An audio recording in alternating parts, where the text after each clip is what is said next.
in Austin was thick with the scent of petrichor after a summer storm, and I had just stepped out of a world that had felt long, slow, and empty.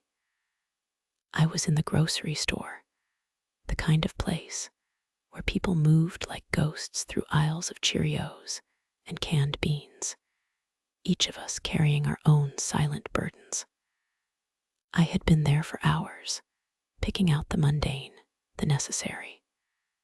No lube, no pineapples, just the quiet hum of fluorescent lights and the occasional clink of cartwheels on linoleum. I was standing at the meat counter, my cart full of chicken thighs and ground beef, when I noticed her.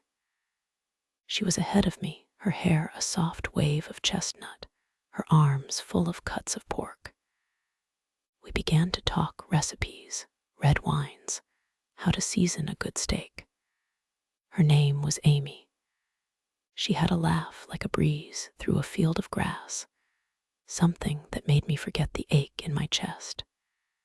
She leaned against the counter, her eyes catching the light in a way that made me think of summer nights and slow dances. She was married, I would later learn. But at the time, all I saw was a woman who looked at me like I was something new, something worth noticing. We exchanged smiles like secrets. Her fingers brushed mine once, just a flick, but it lingered in my mind like a ghost. Later, in the produce aisle, we found each other again. And again.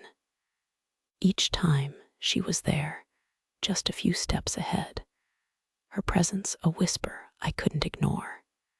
She moved with purpose, with confidence, and I found myself following her like a moth to a flame. When she finally introduced me to her husband, Jake, with his receding hairline and quiet, watchful eyes, I thought little of it. I had no reason to. She was still the one reaching out, still the one pressing her palm to my arm and asking, "What are you doing tonight?" I did know why she asked. Not really. But I wanted to say yes. I wanted to feel something again, something that didn't come in the form of silence and cold sheets. So I said yes. We met at a bar, a place with boots and whiskey, and the kind of country music that made you want to dance even if you didn't know how.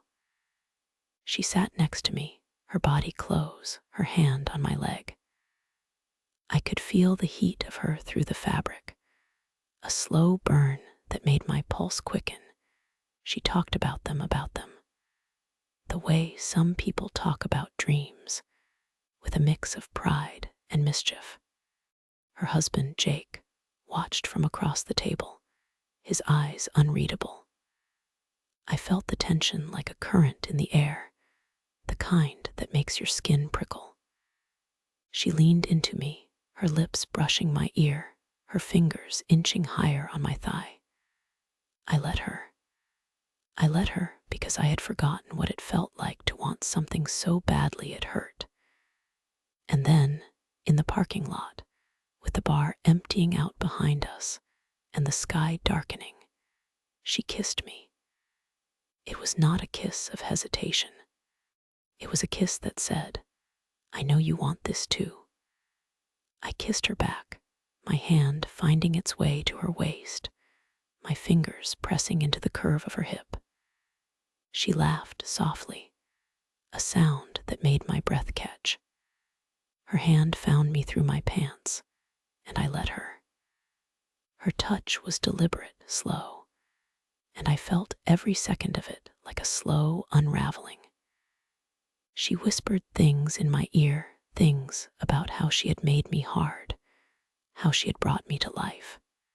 She winked at her husband, and I saw the way his eyes darkened, the way he leaned in just slightly, as if drawn to the scene like a moth to a flame. I took the lead then, pushing her against the side of my truck, my lips finding hers again, deeper this time. Her hand never stopped moving, never stopped teasing. And when she pulled back to look at me, her eyes were wide, her lips parted, and I saw the truth in her, how she had been waiting for this too, how she had wanted to feel something, someone, in a way that defied the rules. She licked her fingers, then mine, and I felt something in me shift. Not guilt, not regret, just the raw, aching truth of being alive in that moment. She got into her car, told me to follow. I did, and that night, everything changed. I don't know what I expected. Maybe nothing. Maybe just the thrill of it, the way her laughter still echoes in my mind, the way her skin felt beneath mine. I don't know if I was looking for love or just escape. But I do know this. There was something in the way she looked at me, in the way she touched me, that made me feel seen in a way I hadn't in a long time. I am Clara Bennett. I'm 38. I live in Austin, Texas, where the nights are warm and the secrets are whispered in the dark. And sometimes, late at night, when the world feels too quiet, I think of her. I think of the way she made me feel like a man again, like someone wanted. And I wonder if it was just a moment, or if it was the beginning of something else. I wonder if she thinks of me too.